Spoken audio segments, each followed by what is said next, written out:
Donc je vais inviter Philippe Remotte, qui est directeur général d'Oventis, à venir nous rejoindre. Bonjour Philippe. Je vais vous installer le micro. Installez-vous, merci. Bonjour. Alors, attendez, je vais vous donner le micro et l'allumer. Voilà. Est-ce qu'il fonctionne? Merci. Ça marche? Oui, très bien. Vous m'entendez? Asseyez-vous, je vous en prie. Merci. Est-ce que déjà vous pouvez nous resituer Oventis, le groupe Ositem, en quelques mots, pour nous resituer un peu le contexte? Oui, Voilà. Ositem est un pur player dans l'infrastructure et c'est une dame mature maintenant, elle a 25 ans. 320 ingénieurs qui sont des experts spécialistes de tout ce qui est système, virtualisation, réseau, sécurité.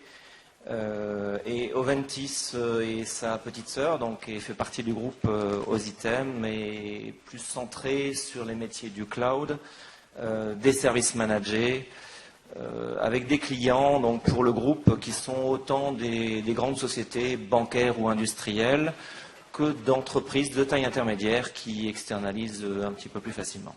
Alors, on a un petit peu abordé ce matin, mais on va se concentrer un peu plus sur la partie PaaS, plateforme as a service pour les développeurs. Est-ce que vous avez quelques... Ouais, voilà, est-ce que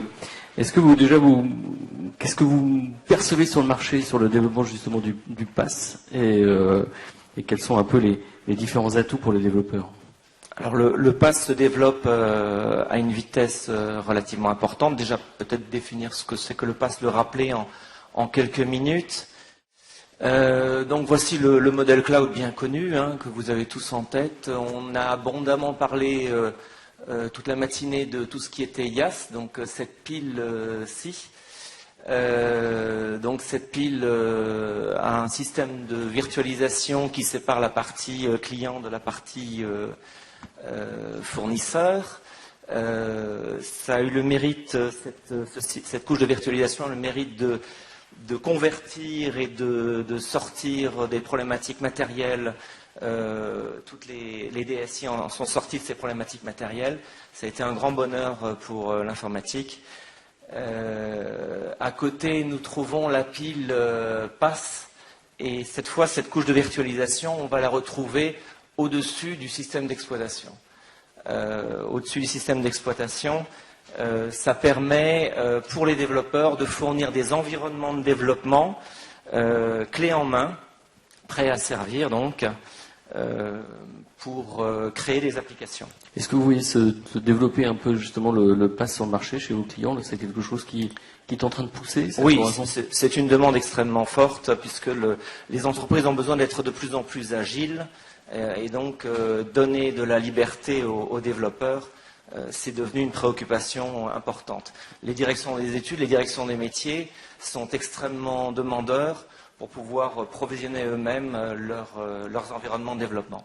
Très bien, on a parlé ce matin, on a abordé, on le voyait dans certains slides, une petite partie sur Docker. La containerisation, c'est l'étape, je dirais, suivante de la virtualisation, l'étape ultime. On est sur un franchissement de cap. Oui, bien sûr, quand on parle de PaaS, on parle de micro-virtualisation ou de containerisation. Le container, vous avez cité Docker, c'est un des constructeurs, des éditeurs qui font maintenant un consensus dans l'environnement du container. Le container, c'est un environnement sécurisé, isolé, où on va mettre tout ce qui est propre aux applications à l'intérieur, et ces applications vont donc être sécurisées par ce container. C'est aussi une plateforme d'atterrissage pour les différents containers, cette plateforme. Donc ça permet de transformer le système d'exploitation en véritable porte-container. D'accord. Dans le cadre du cloud hybride, oui. Comment s'intègre justement le container? Quels sont un peu les atouts de la containerisation? Alors c'est d'autant plus facile de faire de l'hybride avec des containers, puisque dans ce container qui est normalisé, il suffit de disposer d'un environnement, d'un porte-container disponible, quel que soit l'environnement cloud où on veut poser ces containers. On va pouvoir très facilement bouger ces containers d'un environnement à l'autre. Interne, externe.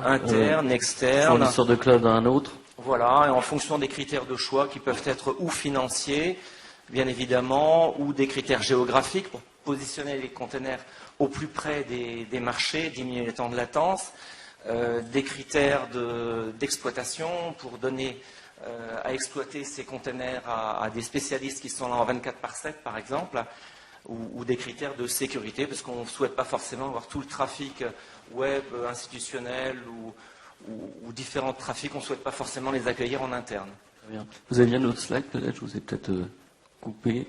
C'était juste... Et sur la partie juste un peu concrétisation chez vos clients, cette stratégie de containerisation, c'est aussi quelque chose... enfin, vous avez un exemple en tête de clients que vous accompagnez sur ce sujet? Je ne peux pas citer de nom aujourd'hui. Juste de manière générique, voilà. sans forcément citer le nom du client. Des DSI qui sont relativement importantes, qui ont plusieurs dizaines de développeurs, et aujourd'hui qui souhaitent positionner ces containers dans différents environnements. On voit là entre... on voit l'hybridation est assez naturelle. Voilà. Amazon, Azure supportent tous des environnements containers de type Docker par exemple. On peut également loger ces containers, comme vous le disiez tout à l'heure, dans un environnement propre, dans l'entreprise, privatif, ou chez un prestataire. D'accord. Puis une entreprise qui veut démarrer de zéro, enfin une start-up, la containerisation tout à fait adaptée, puisqu'elle démarre sur une infrastructure vierge, voilà.